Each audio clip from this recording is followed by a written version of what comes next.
Lunelou veut aller sur Dame Lune. Épisode 1. Un conte écrit et lu par moi, Christine. Bonne écoute. Lunelou, tu es dans la lune, disent papa et maman. Lunelou, tu es encore dans la lune, disent les professeurs du collège. Lunelou, t'es toujours dans la lune, disent ses frères et sœurs. Mais non, elle n'est pas dans la lune. Lunelou a les 2 pieds sur la terre, ça, elle en est certaine. Bon, parfois, ils le disent gentiment qu'elle est dans la lune.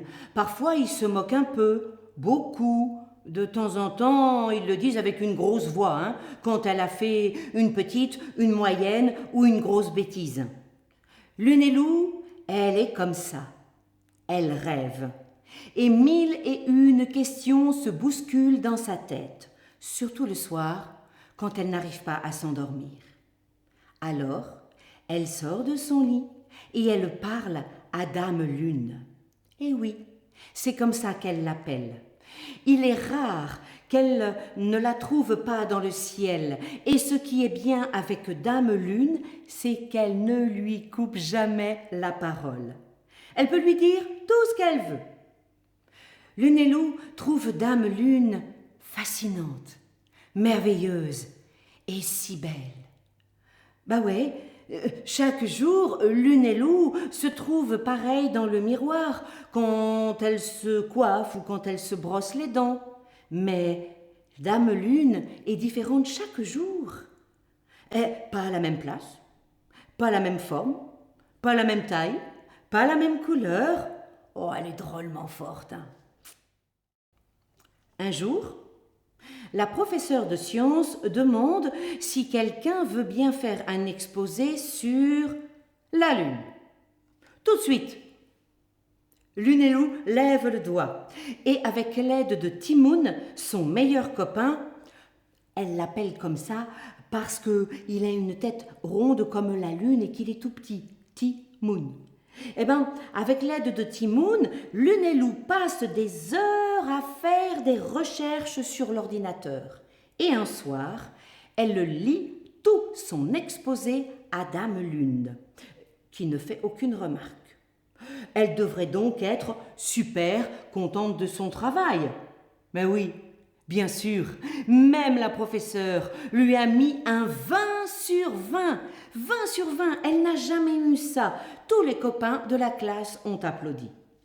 Lunelou est drôlement fière de son travail et remercie Timoun pour son aide. Et dès qu'elle le peut, elle le lit à tout le monde, son exposé.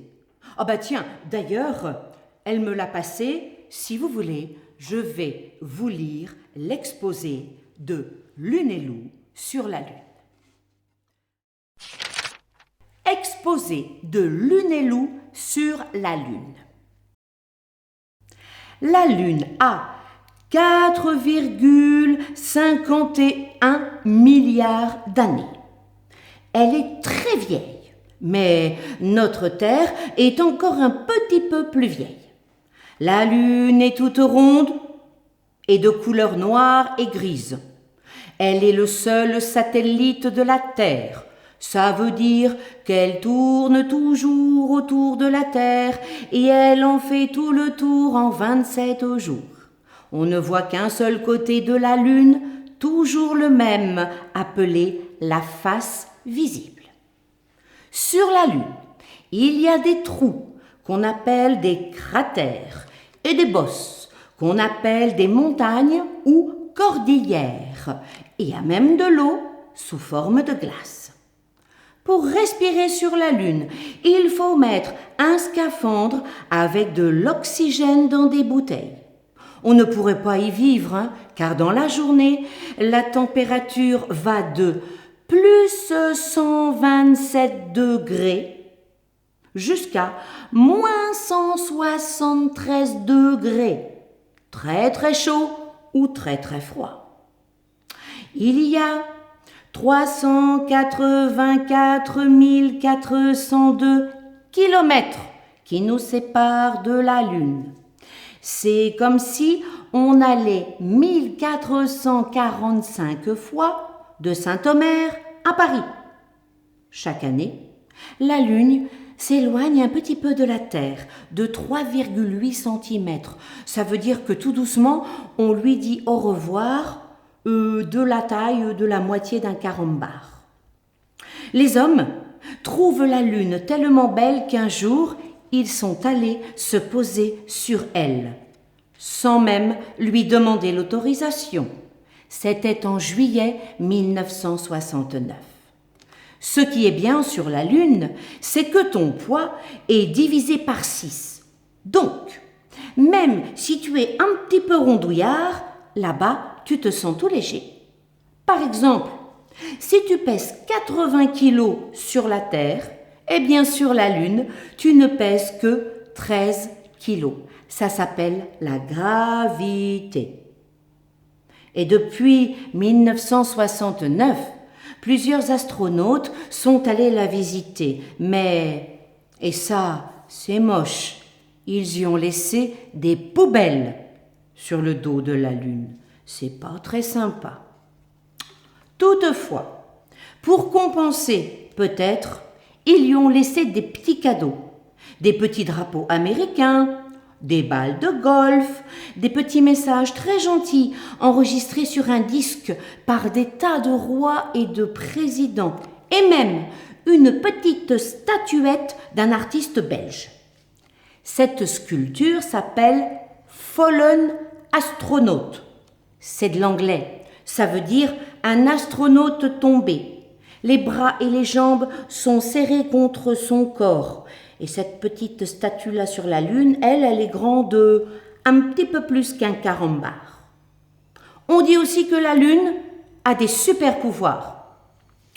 Quand c'est la pleine Lune, on peut se transformer en loup-garou. Les jardiniers l'observent pour savoir quand il faut planter des graines dans le jardin. À la plage, les marées sont plus importantes quand la Lune se rapproche de la Terre. Voilà, j'ai terminé de vous lire l'exposé de Lunelou sur Dame Lune.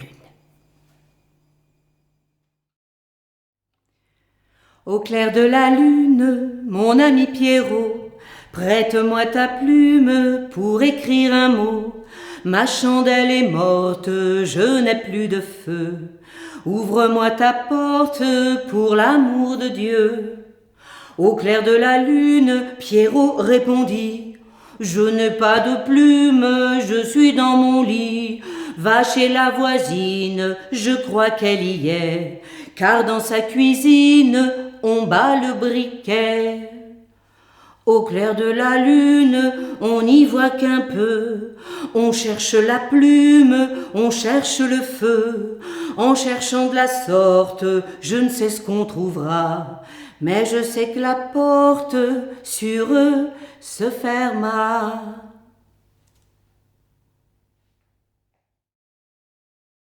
La suite dans un prochain épisode.